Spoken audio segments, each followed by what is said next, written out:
What's going on, boys and girls? It's Tom. And it's Jamie. Welcome to the Chronicles of Podcast. The Chronicles of 2003, 2023.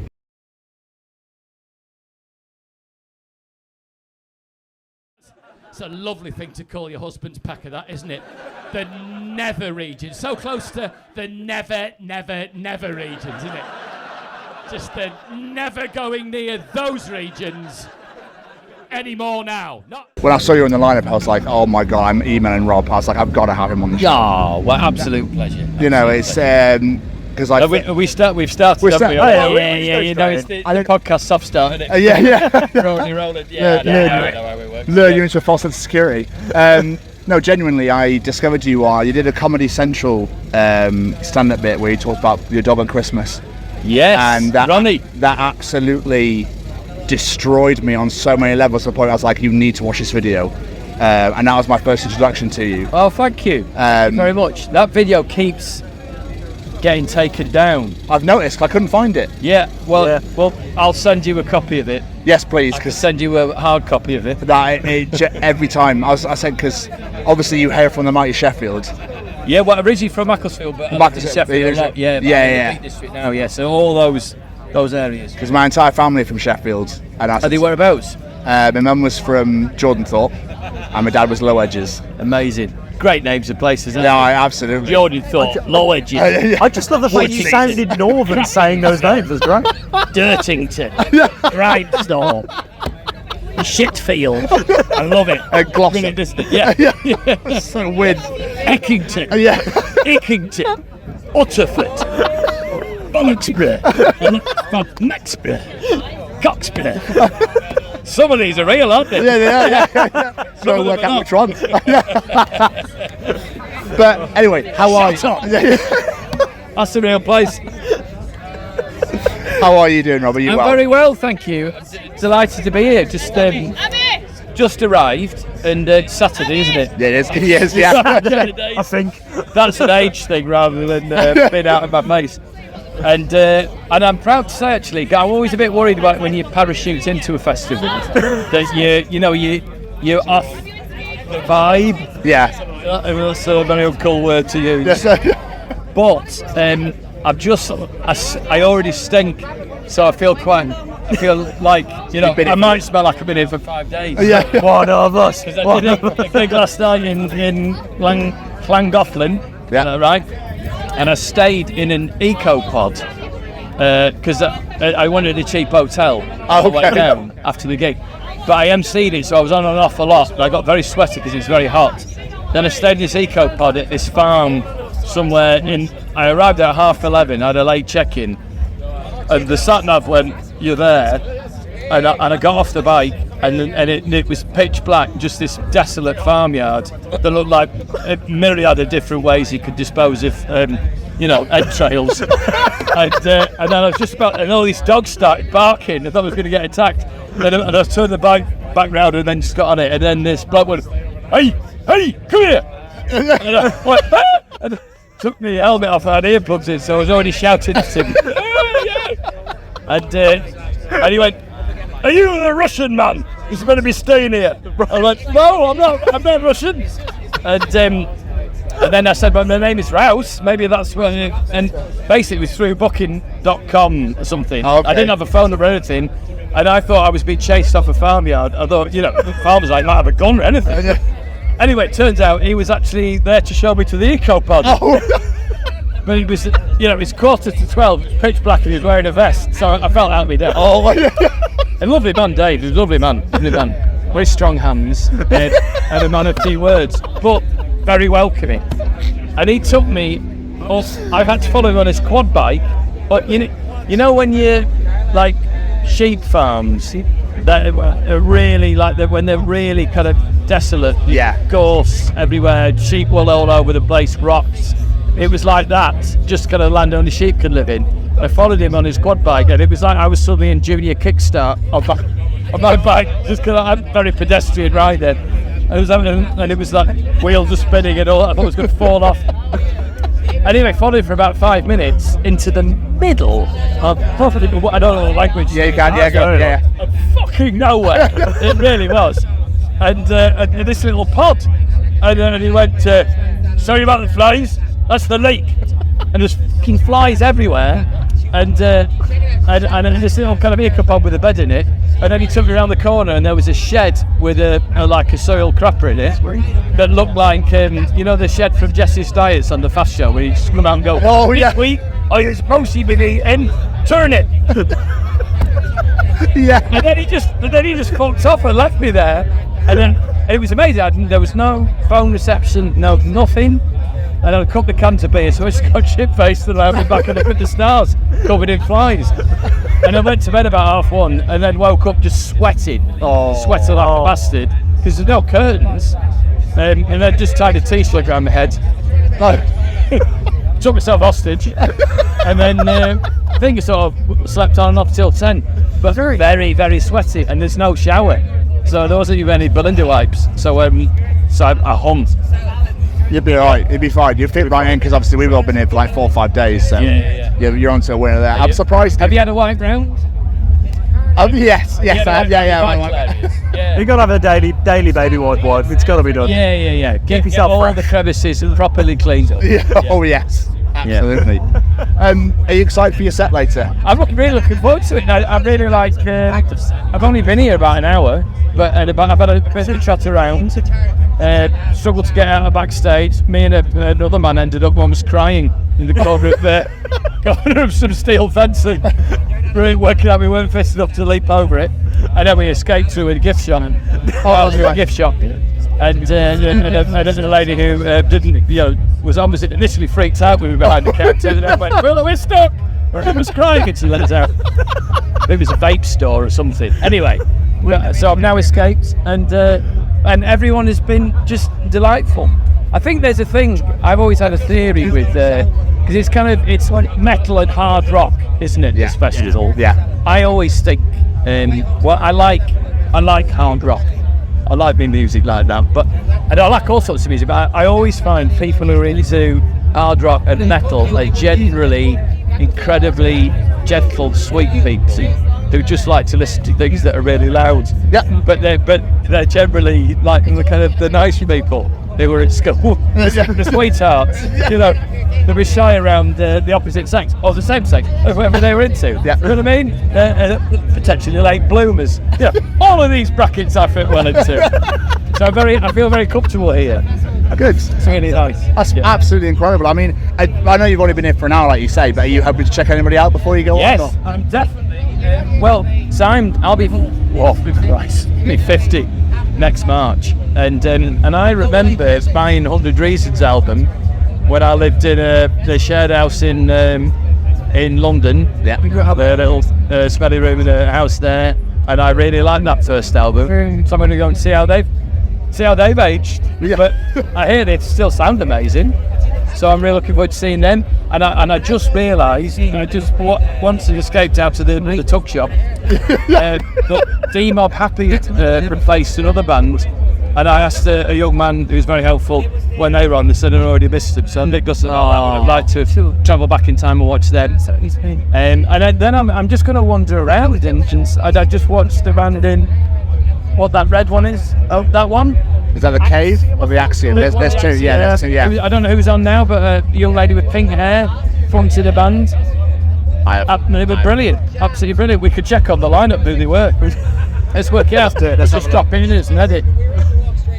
Let's have a They look. were very good. Why not? Very poppy, very loud, but really. Is it so? Yeah. Makes me realise we're in safe hands. Because it's funny, isn't it? Because there aren't as many music shows on the telly as there used to be. That I grew up in the era of obviously Top of the Pops. Yeah. Like The Word, The White Room, CDU. I remember seeing the Foo Fighters on CD UK playing times like these for the first time. UK. And then there was so many avenues where live bands would be on TV. Now there isn't that. So I think there's a preconception that there aren't that many like bands, like organic bands type thing. But there's fucking loads of it. Yeah. You've just got to know where to look at it. It was Black Honey. That was Black Honey. Yeah. They were great. Fantastic. Never heard them before. Superb. I should look them up and I've listened to their latest long player. They were great. A lot of people have been looking forward to seeing them sell. Yeah, they were brilliant. Yeah, and there was people singing along. And I thought, of course I don't. I'm not across everything, but everyone was singing along. It sounded great, really melodic, heavy, and she was really cool. Just bustle out shapes and attitude that Iggy Pop would have been proud of. Brilliant. Great. Have you done many of like your comedy shows at music festivals before? Yeah, I remember in fact doing a full tent at Reading Festival just as Biffy Clyro came on stage. Oh, fucking hell. And it was, I remember it was, I mean, essentially it was fucking impossible. It was all coming, like the sound was coming right through the back of the tent. Yeah. So it was one of those ones where you can't actually hear the words coming out of your own mouth, but you just have to trust that the audience can hear. And they were lovely, you know, the crowd were lovely. But I don't remember hearing anything that I said. It was louder what was coming through than the sound in my own skull reverberating. Probably just started like singing Biffy Clyro lyrics back at everybody.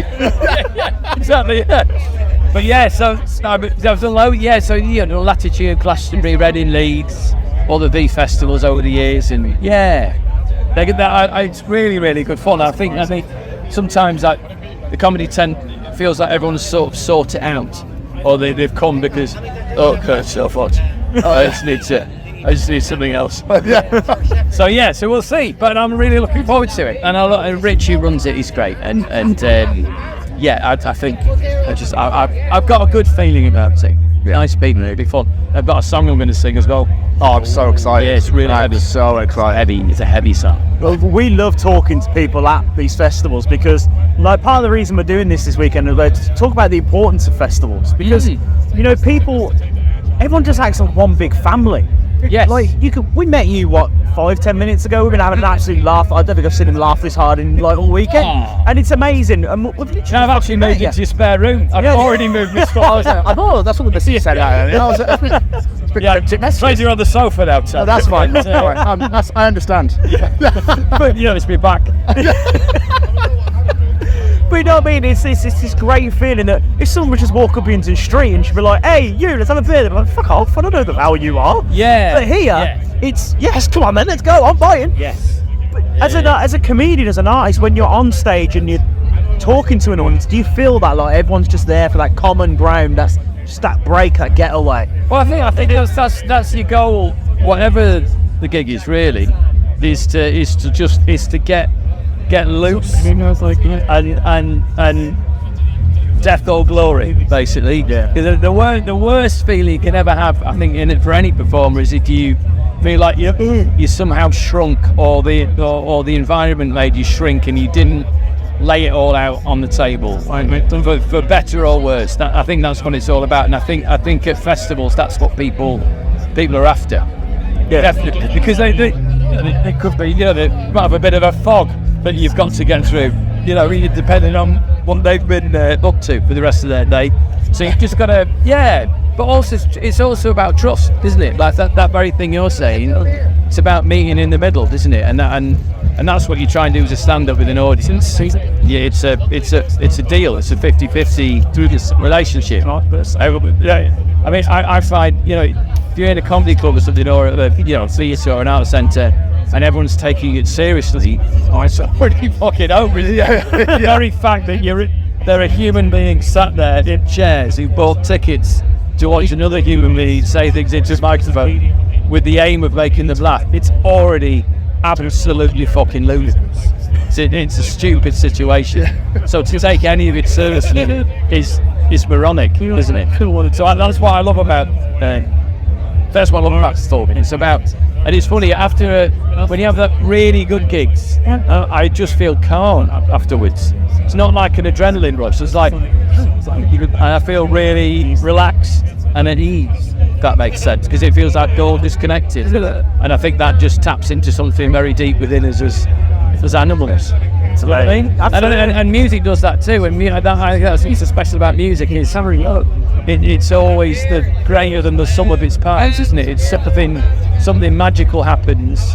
There's notes bend and things infuse, and it's beautiful. That's the stuff.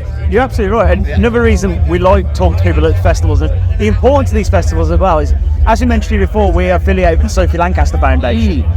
And, you know, people are out there, they're getting bullied, they're getting abuse hurled at them, they're constantly looking over their shoulder for wanting to be who they are at the end of the day. Like, they want to have dyed hair, they want to paint their nails and whatnot, but they feel like they can't. So these festivals are a great place for people to just come and be themselves and just relax. And you're saying, you know, you grew up listening to like hard rock and metal and stuff. Like, is that something you've ever had to experience in your life growing up, being treated differently because of the music you listen to, whatever it might be? I mean, I was small, so I was little, so probably, you know, classic defence mechanism of making jokes and pissing around in order to deflect aggressions, stuff like that, I suppose. And I was shy, not like Orville the dog, you know, but like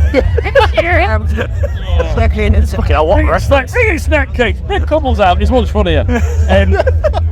But I was shy, and I was small, and maybe I was a bit looking. I bet it's hard because I'm so old. I can't really remember. But I remember when I was little, I couldn't pronounce the R's, and I think that's the thing is, every single human being you meet has got stuff they will be dealing with, and they're insecure about. And I was thinking about this very subject, and I was just thinking about the podcast and researching the charity a little bit as well, and just thinking at its core, I think, and I was trying to look at what I thought about it, and I think ultimately what we have, the differences between us are what makes humanity fascinating, aren't they?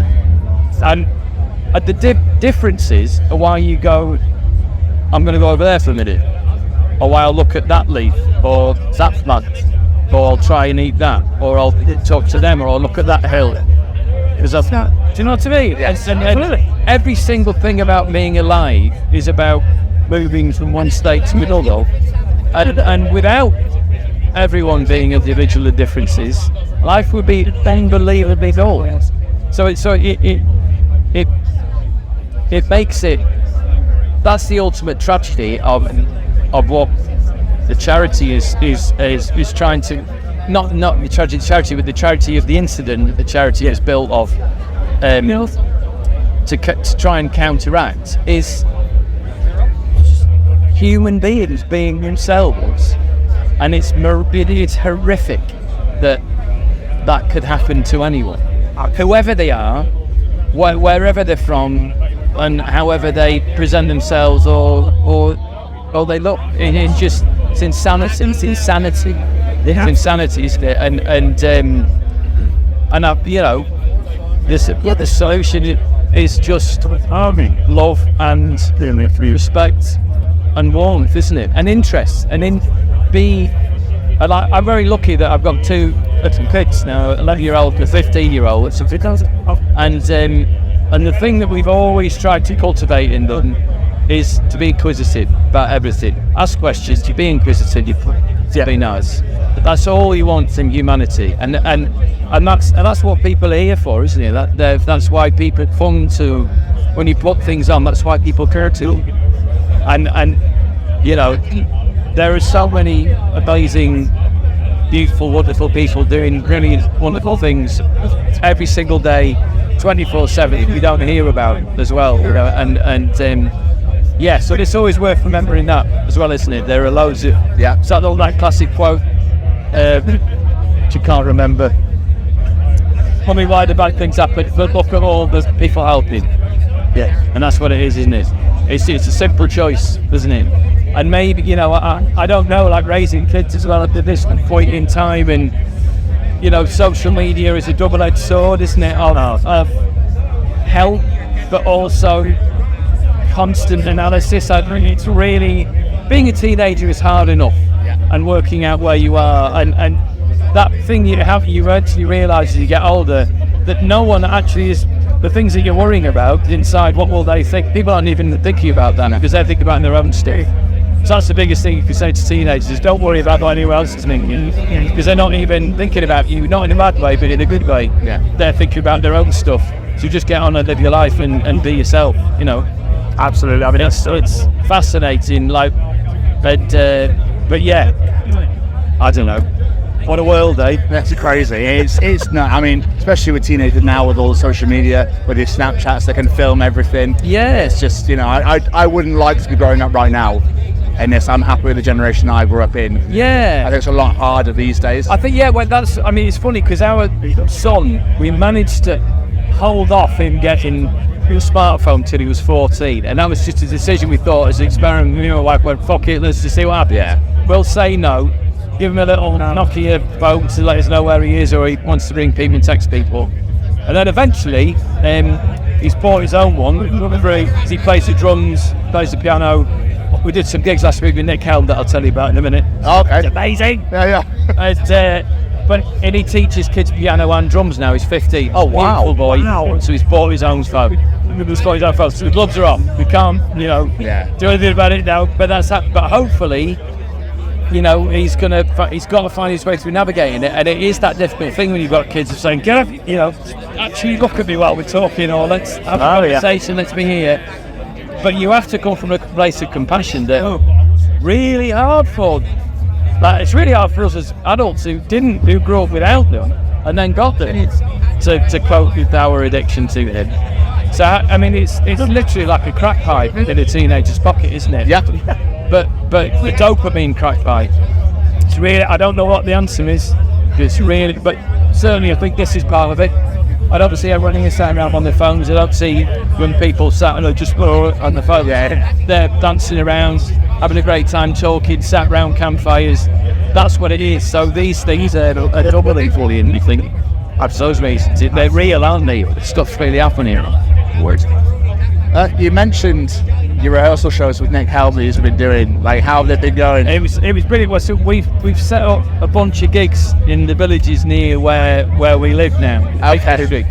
Called the Comedy Village. We did one in Baslow, one in Bamford, and one is near Beam, the Plague Village. They do all in little village halls, about 100 people. And we got Nick up to do them, and it was the 10th anniversary of his album Hot and Heavy. It was a fucking great album. It's hilarious, and they're great songs. And he came up to do them, and me and my son formed his backing band. So we did like a 2-piece backing band, and it was so much fun. And at the end of the third gig, I just went to my son and said, "There you go, there's your money." And he wasn't expected to get paid, and he went, "Oh!" And he's like, his first professional gig. He's doing a school talent show this afternoon. It's great. You don't get paid for that one. But certainly, music for him, like, because I'm so glad he's found it, because he's made so many connections with, like, he's made really good friends through playing music. And like every weekend, they're just in the garage at our house, rehearsing, and when that's time where they're not on their phones, they're doing something really productive, creative, and it's beautiful. Right. Excited. Yeah, awesome. Absolutely. You've also got a podcast called The Unlikely Weightlifters. The Unlikely Weightlifters, yeah. What a sensation. Well, it's me and my mate Tom Wrigglesworth, who's a really funny comic from Sheffield. And in lockdown, so basically, long story short, I built a granny annex in our gardens for my mother-in-law Jane, who's 84. She might not listen to this, I don't know. And I'm sort of a keen amateur builder. I like making things. So dovetails into all creativity, I think. And it was inspired by a builder friend of ours called Pete, who did some work at our house years and years ago. I remember saying, "Pete, can we do?"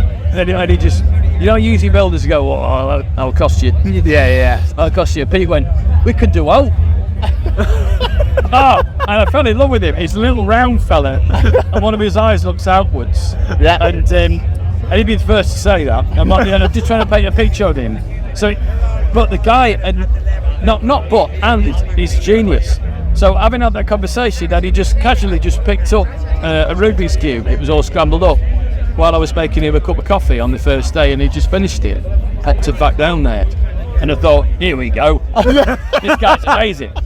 And And he basically, when I decided I wanted to build this annex, he came over for about 4 hours and said, "Like, this is how to build it from the ground up, timber frame building, insulate it, all that kind of stuff." So he's become a really good name, Pete. I love it. It's brilliant. And so we had to build this thing, but my back's always been quite shoddy. And Tom, he's about 6'5", incredibly skinny, and he took, in his own words, he took an online BMI test. So turned out he was medically emaciated. It was like an extra from Tenco. So he took it upon himself to put on like 20 kilograms just so he didn't have any more back problems. He's got little twin girls. He was picking them up and his back would go out. So we thought we could start weightlifting, but not like, we're scared of gyms. There's all, the posing and stuff. Yeah. And all the lycra and things. But realised that Tom did a deep dive, that if you do squats, a bench, a press of some sort, and a deadlift, those are 3 big, they're called compound exercises. It's all you need to do. It's all functional strength. And we did it for 9 months, and I built the annex. It took me 6 months, and I had 1 tweak in my back. It's amazing. And I lifted everything on site, everything into place. But we started doing it in lockdown when weights got really expensive. So we had to cast our own weights out of concrete using Haribo tins and builders buckets, greasing them like cake tins, and then just pouring bags of postcrete in, and then putting them on weighing scales, and then writing down how heavy they were. So we started out with homemade weights. And then a guy who listened to the podcast, this guy Lee Jones Jr., he runs some gigs in the Midlands. It's a really nice fella. He's a cruiserweight boxer. He was world champion. And he went, "Oh my God, I've been listening to the podcast. I love it. And but I can't listen to you fucking lifting those concrete weights with all the dust falling out of them, wrapped in parcel tape. It's fucking ridiculous." And he just gave me an Olympic bar and some weights that I've said, "Look, if you ever want them back, these are on loan as far as I'm concerned." But we built our own homemade lifting racks and stuff. That's incredible. But and Tom built his on a 1-in-1 hill in Sheffield overlooking Dore and Totley. It looks like Sheffield's only legal crucifixion. So we meet up once a week and we do our exercises together. But most of all, we just talk absolute shit. And that's the podcast. The conversations we have in the rest periods. Oh man! So we just, a lot of them were out of breath, or we could hear a ringing in our ears. And then it was weird. And then the last 4 or 5 episodes, we started talking about if anyone wants to get on board with the 90 Weight Lifters podcast. If you jump in now, maybe pull back 4 or 5 episodes to make it make sense. But we're currently doing a project called Pant Cage UK. Whereby we are building up a diagnostic picture of all of the pant cages across branches of TK Maxx in the UK. So I don't know where you buy your pants, but I'm at a stage now where I buy mine pant cages at TK Maxx. You're doing your Ralph Lauren's, your JCB, also made diggers, all sorts of different pants, your Reeboks, whatever you want, all packed in trunks. Hopefully, but we realised mutually we both bought our pants from these pant cages. So we started talking about it, then people started getting in touch and said they also bought theirs from pant cages. So we started doing reviews where we covertly go in and review the pant cage of different branches. That's fucking sensational. And what we're looking for is, obviously we're looking for the general vibe. It's important of the pant cage. Where it's located in the store, what's in proximity to, homes and gardens, giant ornamental boxes of bath salts, those kind of things. The TK Maxx it's like an indoor market.